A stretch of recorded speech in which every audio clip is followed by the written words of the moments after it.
This is the Benjamin Zulu Global. Welcome our viewers from all over the world to the home of the Heart Matters. We're converging to learn together because when you know better, you can do better. And a better life is what we all want. Better work life, better family life, better personal life. Yes, thank you for joining us this lovely day. My name is Willie Kinyash, and today we want to talk about when you marry someone who is wonderful, but you don't really love her. Isn't this a dilemma in making? I mean, when you accept to settle down with someone because she is wonderful, but there is no connection, there is no chemistry, there is no vibe. Can we be true to ourselves and check out some of these things? When this person is very wonderful. Really, we are living in a time when good people are very rare. And we are living at a time when to find a person who impresses you, very difficult. And more so if you're the type that hardly falls in love. You know, there are people who fall in love every week. They have a new crush every week. Is that normal? Yes, you hear them. You hear your guy because you know him. He's mesmerized by this other girl. He's so common with it. People are not moved. He's talking. People are half listening. You know, you see at work people like that. Yeah. You know, they have a new crush. And then there is you who hardly ever falls in love. Because your parameters are many. You're looking at many things. Yes. You're not carried by superficialities. It's okay when you have good chemistry with people, but you never stop at chemistry. These are the people who call chemistry love. You, beyond chemistry, you want character, you want consistency, you want a person who is organized, you want a person who has a future, a person who also values you, respects you as much, who is also there. By the time you have 5 parameters, how many people will align with them? These are the people who are flying with emotional waves. Every week, Click. there is a new catch. But here you are, your life looks more like a desert. And people don't know how you look when you're in love because I've never seen you. You know, people change when they're in love. Something else comes up. Yeah. Another energy. Yes. Another mood. You know, another generosity, another excitement. Yes. Childlike excitement. You know? The people are really put together. And we say the problem with those people is because because they hardly fall in love. They also don't know that version of themselves very well. Because there are people who are familiar how they behave when they're in love. Yeah. They become too generous, they give too much money, they go out of their way, they fantasize, they get carried away. And they tell you, me, you see me here, I fall in love so fast and I lose myself. So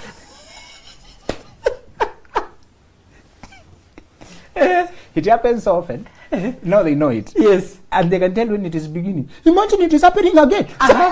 So they feel themselves sliding into love. Yes. And they know last time they were left in debts. You know, they disorganize their life. Now they are afraid it is happening again. So although they can't control it, they can watch it. Now there are these other people who there's nothing to watch because it doesn't happen. The last time they were in love with anyone, They can't even remember. so, they were a very young person that time. Yeah. And they have grown. This version of themselves has never fallen in love. They do like people, but after a while of conversation, they become disenchanted because these people are not organized. Most healthy people have at least 5 parameters before they fall in love. Sweet chemistry, thank you. Good conversation, good. We love, we enjoy each other. We like then go, you're fun, kind of fun, the way you converse, you're so relational, warm. That is only one. Other people fall in love with that one only. Are we together?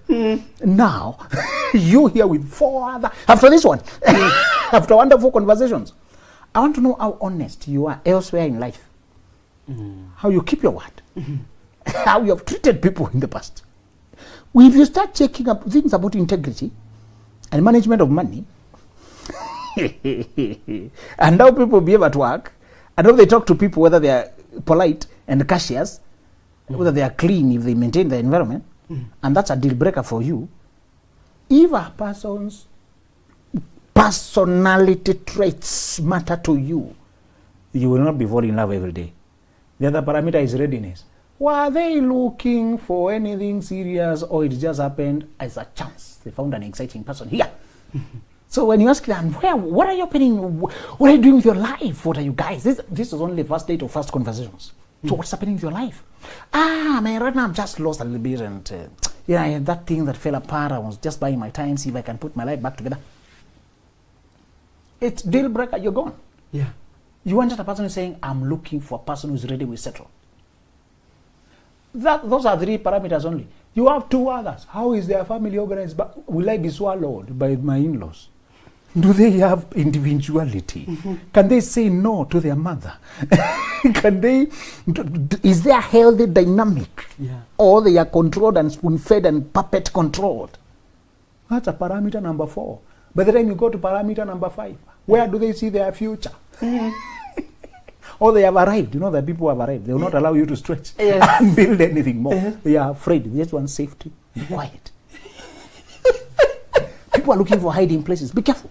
Some people are looking for marriages, a hiding place. And to buy time. Don't tell people we are here. You are trying to lift your hand and see. So where are guys going? Where are the opportunities? We can take the risk. No problem. No, they're saying, no, keep quiet. Don't open another business. Don't try risk. You may risk. Don't. So those conflicting, you can't move. You can't move. You want a person who's trying to build an empire, because you too, you are hungry for an empire. You know?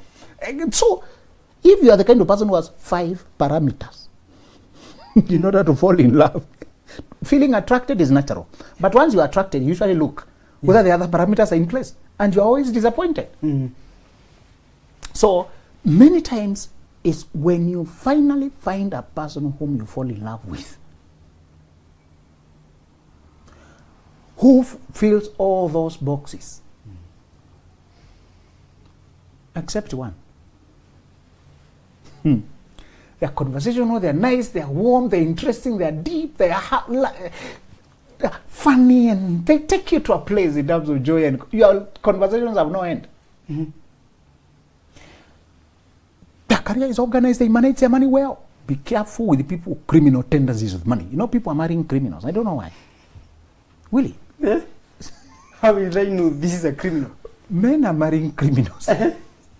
If somebody keeps conning people, takes loans, they don't pay, that's criminal. So dishonest with money, they risk being locked up. How will you tell people that your wife now is in buying bags for 2 million? And you're trying to fundraise. We ask you, where did she take 2 million? As or not? No. How will you ask for our help? Ask brothers to stop marrying criminals. Stop marrying criminals. Somebody borrows. They even swindle. You know, when you have an addiction with money, you reach a point now you start lying outrightly, stealing outrightly. You can't see where they take the money. It could be an addiction to gambling. It could be just spendthrift. Some weaknesses are hidden in plain sight. Just a person who finds dopamine in buying things, risking. So they borrow here, borrow there, borrow there, borrow there, borrow there. They keep changing lines. The criminal goes on until they're now on phone line number 10, because the others, they keep borrowing, and you can't even get them on one line. Yeah. And now that's your wife, my friend. Where is your hope? You can't save money for a project. She will cook excuses. And it is drained. You know, people underestimate financial mismanagement. People underestimate it. We marry people who are mismanaged financially. And we think we'll teach them. Teach. Marriage is not a learning institute. Neither is it a rehabilitation center for people with criminal tendencies. Avoid. You know, one guy was seeing this lady, and then it blew up. One of the swindles she had planned with a colleague or two blew up. So when they were locked up in the police, one guy who had been robbed of that money. It was this Shylock. Sometimes they lend money without paperwork because they work for institutions. They're doing it quietly to make some money. It's a day loan, one day. You borrow in the morning, you repay in the evening with some interest. But there's no paperwork. They're under the table And they make some money because, let's say they're managing $1 million by the bank, and they have some traders who they know each other. Sometimes you need 100K, and by evening you pay with 5K on top. So in the evening you bring 105. I return the 100 and they go on with 5. Some people do it a day, others do 2 days. Sometimes they go to a week. But because banks reconcile records in the evening, many people work only daytime. And because there is quick running of money, you buy stock in the morning. Many times it's something like meat or food, fast moving goods, and they pay. It's a thing. Many people do it. But one time now, one disappeared, and so they got caught in that window, and she how do you transact? She was asking, how have you been dealing with such risky things without telling me? And why is it necessary? Becomes addictive. She's making 5K here, and if she does that 3 times a week, that's 15K. Yeah. So one guy told this man, you don't know your wife. I pity you. Because he was angry. Where's the family? Want to auction? He saw the guy how he's genuinely lost, and he's also fact-finding. So what happened next? How does that one work? He is always lost. You don't know this woman.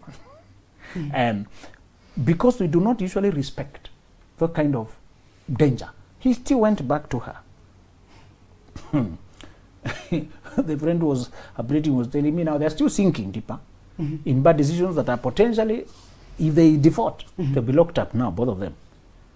Do not joke around with people who are financial or criminal tendencies. Money crosses quickly to criminal. You may find a person who is well financially managed, person who is they're individuated from their family, everything's okay, except they tick all the boxes, but you just don't feel them. They like you so well, they avail themselves, and everybody is dying for them. You should be lucky. So because you are being told you should be lucky, this girl has defeated all people, and she's a package. In fact, she's a package. But you know, really, there are some people you just don't feel them. You've heard women saying, I'm in love, but I don't love you. And it confused you. Yeah. Because as I told you, they have another form of intimacy they're usually inferring to. Yes. The deep connectedness. When they say, I'm in love, they say, I like you. I can even get into a permanent arrangement with you. Can get into marriage. But I don't feel you. So what if you find this kind of person who, they're such a wonderful soul, sincere, kind. And because society tells you, if you refuse that one, no, you never get another one like that one. No, never. Never. You are bewitched. You see, those are just those spirits of your family. We told you to make peace with your ancestors. Now you see. So they usually tell you, you will fall in love gradually. Just marry, love will follow. And really, these ladies vibe with the particular elements of her body. It's not your thing. But because maybe it was a desert in your love life. You know, sometimes love life is a desert. There is nothing happening there. Only one cactus in a desert. To quote the book, shows up. One island or one activity. Or it could be that you are genuinely mistaken about your feelings. You don't trust your intuition. Really, in order to say no to what you don't like, to what you don't want, you must be clear about what you want. Many people are not clear about what they want because they have never invested in self-discovery. It's unfortunate. Our society and our education system does not emphasize self-discovery, so people go through life with only self-assumptions, not self-discovery, not self-assurance, not being sure. We do not invest any systematic study of ourselves. We think because we live ourselves, we are familiar with ourselves, we are not stranger. I'm not stranger to myself. There are things buried in you that will only show up with a particular kind of circumstances which have not yet occurred. And they will occur when it is already final. When you're supposed to be marrying, supposed to be choosing a career. Form 4 leavers are being given exam results. Now they're being asked to choose. Based on what? To choose university course based on? They don't know themselves. Nothing in the curriculum had any self-discovery tool. I mean, those self-discovery tools are free. Why don't we put them in the curriculum? What would it hurt, even class 8 or primary school level? There was one personality tool. And a personality box, a book that parents are asked to pay. Secondary school, there's another one. This book is for self-awareness. This is a tool. Buy it, and they're prescribed. University, another one. What if the running strand was not just HIV, because they have made HIV awareness, which is good. It's a strand. Why don't they have another strand about self-discovery? Yeah. And they evaluate the books that exist and recommend one. Evaluate what these kids need to become aware of their pain, aware of their journey, aware of what is wrong, aware of what they lacked, aware of their reaction, conscious of how they are affecting the world, the energy they are sending out. That is so critical, even more than the working skills we're being given. Why are we quiet about that? Then we ask them to choose a path in life based on what? Just intellectual? We even call them D material.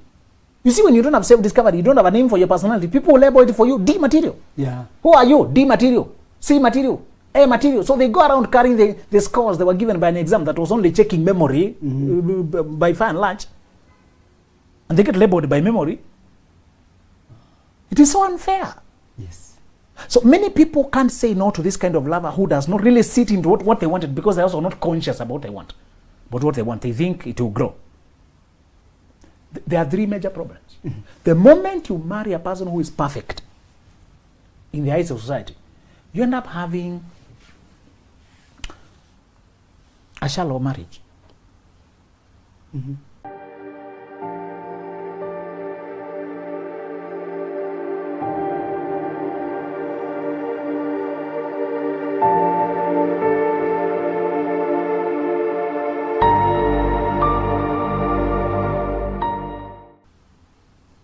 Just shallow. It's there, it's not chaotic, nobody's beating the other. This is a nice person. But there's no depth. The person ticks all boxes of being a good person, well financially managed, well behaved, faithful and committed and available and doing the right things, but you just don't feel that. One rule will operate against you. The moment you downplay your own happiness, society does not care about your happiness. Nobody knows about your happiness. What is that you are calling that? Sisi ndio tuko, work with that. That's all life is. Stop being too expecting too much. Furaha jitafutie. Go out there and enjoy yourself. And you know that was the philosophy we men were taught. Go to the village, get a girl who has not been exposed to the world, who's just nice, collected to build your home, marry that one. Come wash her. You know, that was the philosophy. And so you marry a girl who is actually nice. That idea of not being exposed was naive anyway. Will she remain in that stage of life? No. She will also be exposed and become restless to explore. That's why she cheats with your friends to see whether all men feel like you. By the time you marry a girl, make sure she has passed the sexual exploration stage. Are we together? What he said? Do not arrest a girl who is still sexually curious. The curiosity will be exercised in your home, right under your nose. Right under your nose. Stop abducting girls when they're 19, thinking now you're arresting them before they get contaminated. Human beings have a free will, which you can't negate by just intercepting their growth. Get women who have crossed the age of curiosity, who have decided on a path of life. Now you know who she is.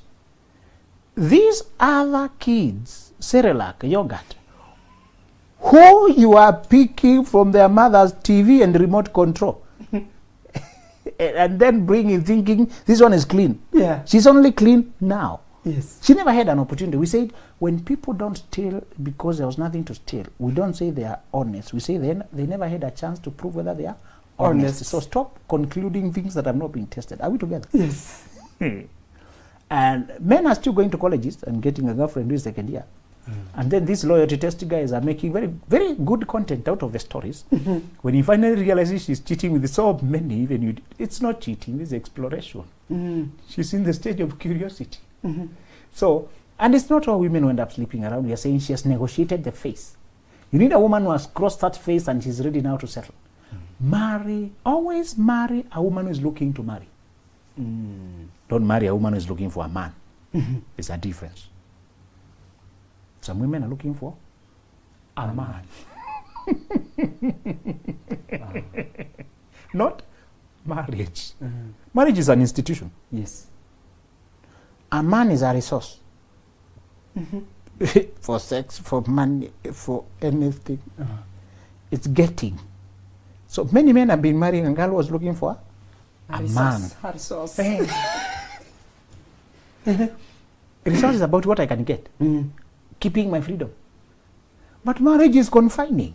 It has vows, expectations, and children, and long life. Maybe if she's young and she does not understand the parameters, you can ride on her innocence for a while until the innocence expires. And he starts saying, suddenly she changed. She did not change. She just came to. She was unconscious. Now she has come alive. She has come And to she's herself. questioning things. So what is this? How did we end up here? You know, a person waking up from sleep? You marry a girl before she's 25. Keep it at the back of your mind. You've carried a person who is asleep. And one day they'll wake up. You can overwhelm her with money and mental game and pregnancy and anything trick men use. You're just planting seeds of your own disaster. You'll be containing a body there when the mind has gone. And she's seated there. You can corner her so that she has no money of her own. So now you'll have now the perfect ambiguity. Somebody who is there physical and elsewhere emotional. And you know, the lawyers call it conjugal rights. And I told you to avoid the language of lawyers. It is very deceptive. Yes. Who wants sex as a right? Do you want sex as a right? No. Now that is your right, okay, take it. Do you want that kind of attitude? No. So the lawyer is just trying to do his job. Please, don't copy his language. Yes. Don't go to your wife saying, give me my conjugal rights. And the judge can tick the box. You were actually given your conjugal rights. And the counsel can use another language there to confirm that the said plaintiff was allowed sufficient access. You hear?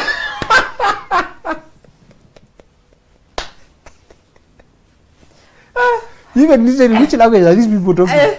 So please don't take the legal way. Yes. It is for other purposes. It is when we are fighting over matrimonial property and we are building a case that this guy should not be given anything. So we use that language for other purposes. Don't take it home. Are we together? Yes. So somebody was hearing, she said she had, whether the judge was asking and the ex-husband, the person they were splitting, and the judge said, counsel confirm whether there were issues between the two. And she said, yes, I have issues. Imagine. The issues here mean children. So in the court, children are issues. So they're being called issues, and what came forth. So sometimes they use Elizabethan English, and that's their technical language there. Yeah. Don't borrow that language home.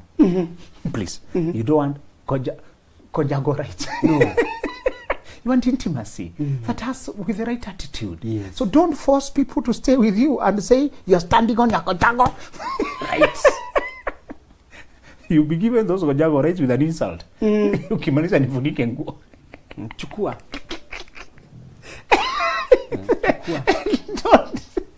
So if you marry, you make the blunder to marry. Number one, you'll be caught with an ambiguity because you can't walk away from a good person. They don't give you reasons to leave. They're not beating you up, they're not cheating. Listen, my brother. When you marry, when there's no love, on your end, you don't love this person, and that they are a nice person, you'll be caught in a debilitating dilemma of on what cause do I live? So many times you try to bring up issues, and they apologize quickly. You try to cook up a storm. I'm very sorry. And so one lady frustrated. Why does this guy apologize for everything? Why can't he let me vent? So some people are looking for situations of tension. Yes. To enact the pathology they grew up with. When they find peace, they are afraid of it. Yeah. So she's angry that he does not allow her to make noise.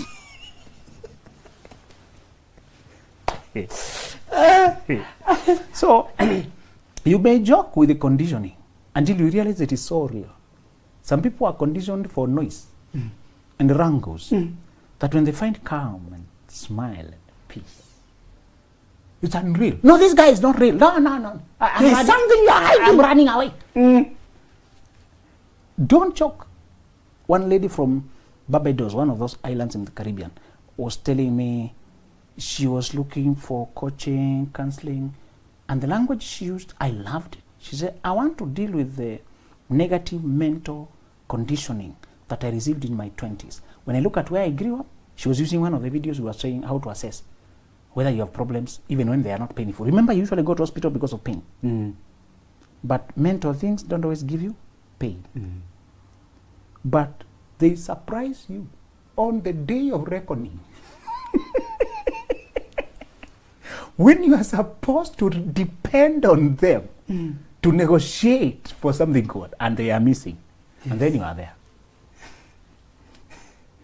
Something like asking for good pay. Yeah.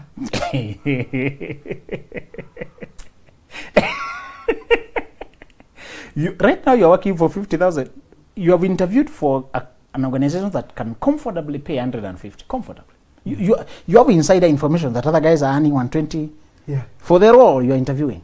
Now the time, so what is your salary expectation? And you're there sweating. You never thought you have a problem of fear, lack of confidence. That's a problem with your psychological makeup. It does not pain. So you can ignore it comfortably until the day of reckoning. Yes. I want you to go and practice asking for salary.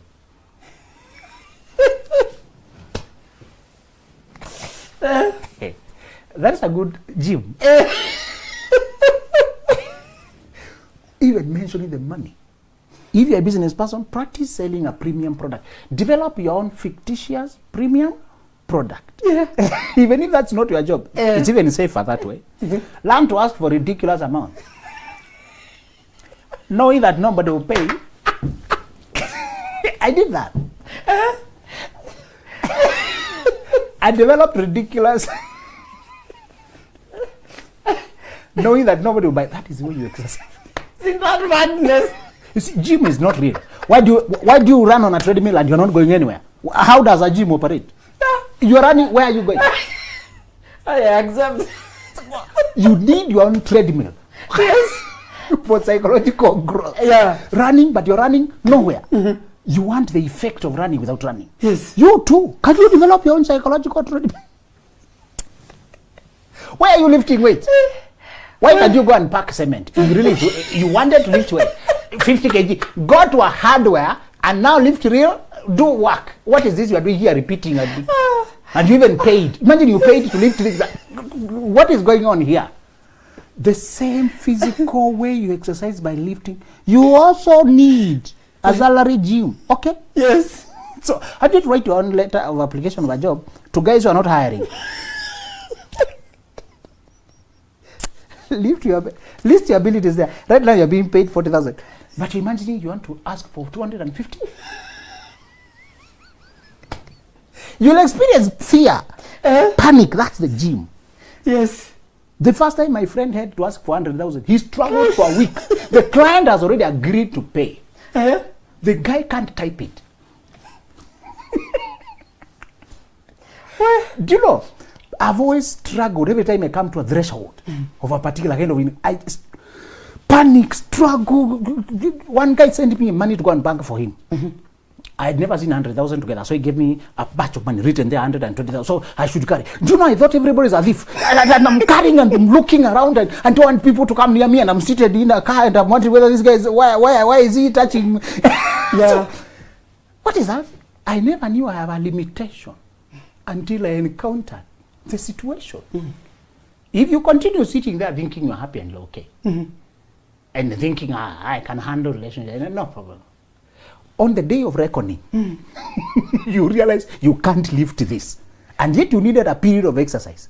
And the opportunity goes. Opportunities that people can pay you better are not many. They come once in several years, isn't it? But if they are meeting you at a time when you are still so little in confidence, still so afraid of losing the job that you end up underquoting. The one technique of learning how to ask for money is to be ready to lose for the job. Calculate losing the job. Calculate losing the opportunity. Yeah. Then set something that if you get it, it's worth it. If you don't get it, at that time, it's not worth it. So you'll have made your mathematics. Yes. From here, I want to work for 180,000 minimum. So I ask for 250. If they negotiate, I will come and stay at 180. Yes. If they don't negotiate, I know they could not have paid it anyway. So I go my way. It looks mad, but you need it. Yeah. So one problem is debilitating dilemma. And the second problem that you'll have if you marry a person who is very nice, but you don't feel them, is that they will convert you to a person you never planned to be. Because your energy is not engaged at home. It starts wandering out here. Remember, you don't have intensity. Can I tell you the things you are really looking for in love? Although outwardly we say we're looking for love, but there's another psychological explanation of what you're looking for. What is that? Intensity. You're looking for intensity. Intense sexual connection. Intense, feeling intensely alive. Feeling intensely happy. To laugh and rack your ribs. We all want that laughter. Intensity. You want more of life from your relationship. The other thing you want is ecstasy, transcendence, something that is beyond this life. You want to feel transcendent and lifted above the problems of everything. You want a place you can surrender and flow with something bigger. If you don't experience that at home, that yearning will continue out here. And whenever you feel a spark with a person, you think you can experience it there and you pursue them. So if you marry a very nice person who is impossible to leave, you become a cheat. You start cheating. Yeah. You start out here philandering. And you start, am I such a terrible person? Why am I cheating on a good person? Because you planted them in your life. But they don't meet your needs or your deeper needs. You end up trying to meet those needs out here. And as you meet them out here, they end up converting you to a person you never planned on being. And you become guilty, conflicted, struggling. What is the solution? The solution when you meet a very good person who does not connect to you deeply is honesty. Be true. Spit in the soup. If you feel yourself getting pushed by somebody, tell him clearly, you're such a nice person, but I just don't feel you. Please. I know society wants us to do this, but I wouldn't want to punish you by you having to work to make the relationship work. Because the warning for that person who likes a person so much and they're willing to marry, but this person doesn't show reciprocal love, is that you're going to have to do all the work to make it work, because they're not so interested. You're the one who's interested, and they're relying, they're riding on your interest. The way you work is so hard to make it work. You become the driver. You're the one doing everything, and they're sitting back for you to do 90%. Then they're just doing 10%. In any case, they're not that about that.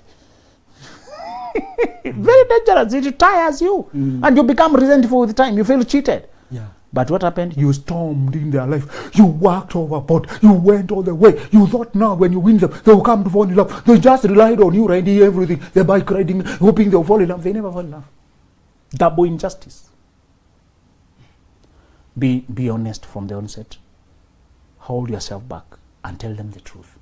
Yes. Wow. Thank you so much. Yes. And so marrying a wonderful person is not enough. If there's no love, you need to get to a place and be real, be yourself. Speak to this person and tell her, I don't feel you. You are such a nice, wonderful person, but I don't feel you. And that will save you from getting into a messy marriage. Thank you so much for joining in. My name is Willie Kinyash. This is the Benjamin Zulu Global. Welcome our viewers from all over the world to the home of the Heart Matters. We're converging to learn together because when you know better, you can do better. And a better life is what we all want. Better work life,